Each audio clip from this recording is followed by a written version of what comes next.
I denne uge præsenterede Aarhus Elite et underskud på 15,3 millioner.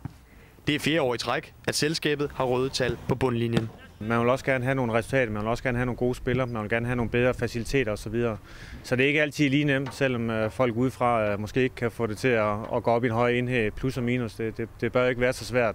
Men det er en anderledes virksomhed, fodboldvirksomhed, og man arbejder på at få balance. AGF er dog ikke den eneste klub, der kæmper med økonomien. Sidste år var det kun 4 ud af 12 Superliga-klubber, der kunne præsentere et overskud i deres årsregnskab. Det er jo meget det her med den emotionelle økonomi og med følelserne, at folk tænker, vi kan ikke undvære fodbold på relativt højt niveau i Danmark, og vi synes stadigvæk, det er spændende og interessant, at danske klubber også kan kæmpe med på en international scene. Og det er jo fodboldøkonomi i hele verden, ikke, hvor man har skabt et stort lønniveau, ikke, fordi alt for mange klubber kæmper om at vinde, og når dagen er omme, ikke, så er der altså kun én vinder. AGF var for alvor i økonomisk modvind, da de rykkede ned fra Superligaen i 2010.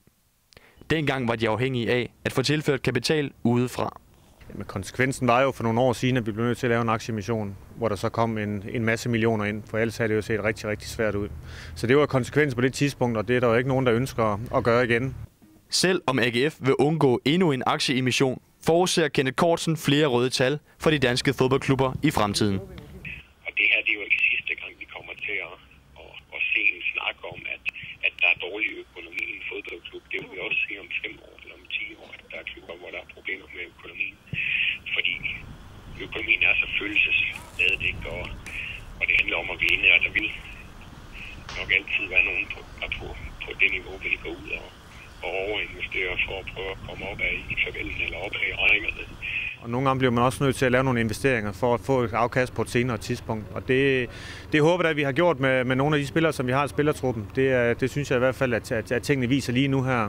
At jeg tror, at der er nogle af spillerne på et eller andet tidspunkt, at man også kan gøre noget, der er fornuftigt ved på et større beløb, end det man har givet.